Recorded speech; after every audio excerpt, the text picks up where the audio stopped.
Crónica sobre la escritura de una novela. Voy a escribir una novela negra, me dijo hace 6 años, instalado detrás de su escritorio, Rubén Barona. En aquel entonces, mi amigo fungía como director ejecutivo de uno de los principales centros de productividad e innovación del suroccidente colombiano y después de 1 año y medio de gestión, ya cosechaba sus primeros resultados exitosos. Alrededor nuestro había decenas de cubículos con ingenieros industriales, administradores de empresas y contadores que elaboraban y ejecutaban proyectos a la velocidad de la luz. Allí se hablaba de formatos de contabilidad oficiales, de tablas de Excel, de revisorías fiscales, de auditorías y financiamiento con ayudas nacionales e internacionales.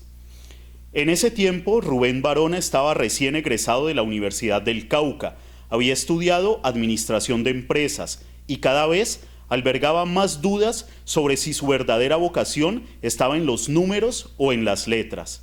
La otra vez, mientras tomábamos un café, me dijo: inconscientemente, esto de la administración se me esconde cada vez que puede. Mira que fui a la biblioteca por un libro de gerencia empresarial y no sé cómo, terminé pidiendo las obras completas de Jorge Luis Borges. Ahora estoy releyendo el Aleph. Los libros del autor argentino estaban encima de la mesa, como invitados entrometidos que habían aparecido a última hora.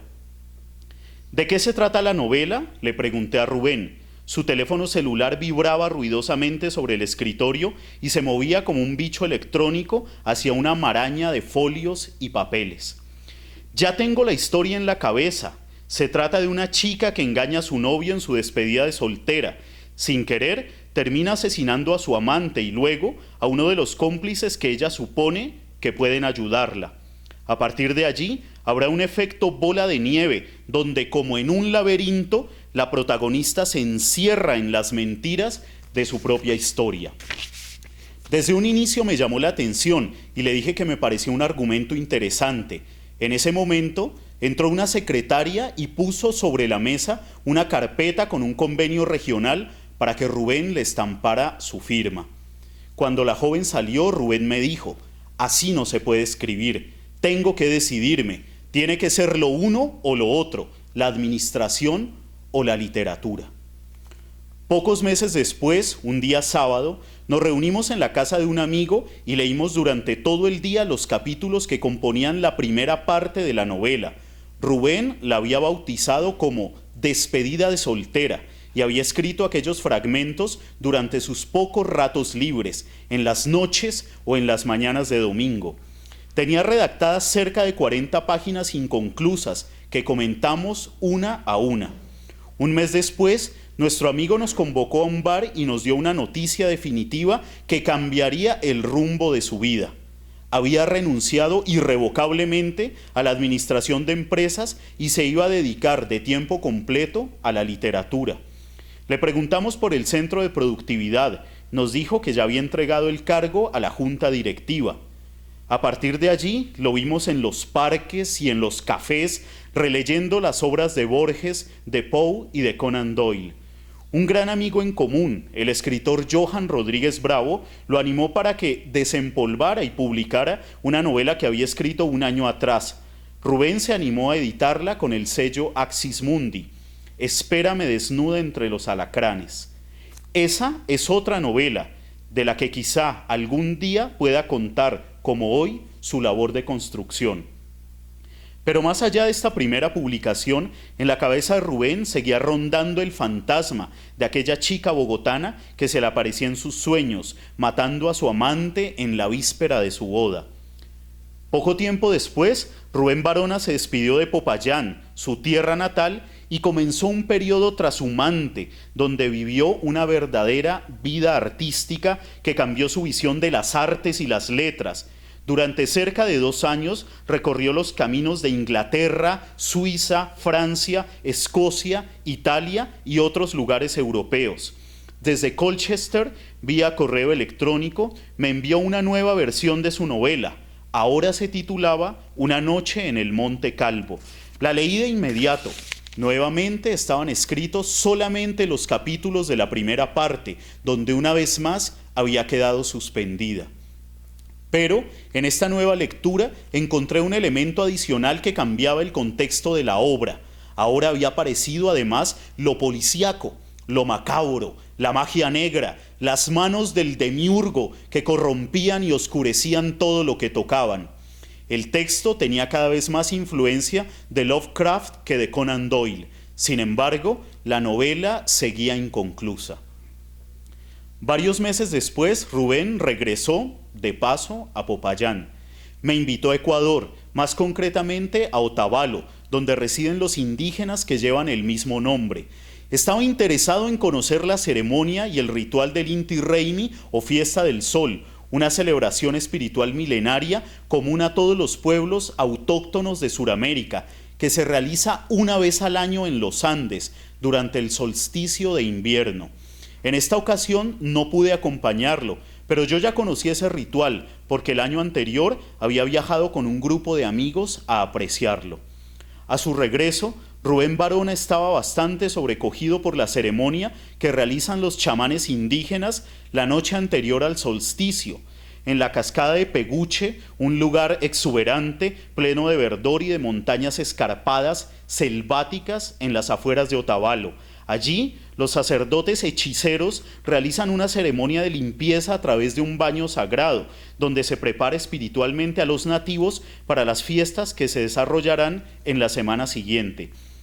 En estos días, de acuerdo a una leyenda que narran los indígenas, se aparece el diablo dentro de la cascada de Peguche, custodiado por 2 perros negros para llevar a los hombres a su perdición. Ya encontré lo que le falta a la novela, me dijo Rubén emocionado, mientras bebía un trago de ron. Ahora encajan todas las piezas. Antes de que se embriagara, me aseguró que el terror de su obra iba a brotar de aquella cascada inmensa, de la que todavía escuchaba sus ecos en la cabeza. Esa noche metafísica, rodeado de indígenas que gritaban sus ritos en idioma quechua, en medio de un paraje selvático, eran definitivos para la construcción de su novela. Un par de días después, Rubén tomó sus maletas y se fue a vivir a Estados Unidos. Iba a cursar una maestría en creación literaria en la Universidad de Texas. Cuando nos comunicábamos, le preguntaba por su novela. Siempre me decía que necesitaba tiempo, lo que requieren todos los artistas para terminarla. Hasta que al fin tuvo que enfrentarse a sus demonios. Cuando tuvo que elegir el tema de su tesis de maestría, Rubén no lo dudó. Iba a escribir de una vez por todas la historia de aquella mujer que se le aparecía como un fantasma desde sus épocas de administrador. Una Navidad me llamó y me dijo: por fin terminé la novela. Y ese día lo recordé años atrás, sentado en su escritorio, avisándome que iba a escribir una novela negra, mientras dudaba si seguía su vida de administrador o si por el contrario se lanzaba a vagar por el mundo, sin que importara el mañana, para dejarse poseer de ese espíritu dionisiaco propio de los poetas y los artistas. Finalmente lo hizo, y después de varios años y a 5.000 kilómetros de distancia, tenía la novela entre sus manos. La leí de un tirón y quedé fascinado. La historia había sido reescrita y replanteada desde nuevos ángulos que incluían el horror, el sadismo y la temporalidad. Ya casi nada quedaba de aquel borrador que leímos años atrás, titulado Despedida de soltera. Los personajes habían cambiado, transformándose en seres perversos y por ello más humanos. También la geografía de la historia se había transmutado. Ahora aparecía una Bogotá clasista, fría, gris, y una Popayán representada como una fiesta interminable de disfraces que escondía crímenes atroces. En esta nueva versión, las ciudades no eran sitios de referencia, sino lugares y estados del alma. Ni qué hablar de la noche de Otavalo, de la cascada de Peguche. Esta escena de hechicería indígena había tomado unas proporciones colosales. Gracias a este ritual precolombino, nuestra joven bogotana podía viajar en el tiempo. Esta novela, editada por La Pereza Ediciones, es la que se presenta el día de hoy. Agradezco a George Kuhl y Rodrigo Pereira de Texas Tech University, a Mónica Chamorro de la Universidad di Venezia, A Grady González Rivera, presidente de La Pereza Ediciones, por permitirme compartir este tiempo y estas experiencias con todos ustedes, un público excepcional con quien termino gratificado. Y por supuesto, y en primer lugar, al escritor Rubén Barona, un amigo a quien respeto y aprecio y a quien no dudo en identificar como el verdadero y único sastre de las sombras. Muchas gracias.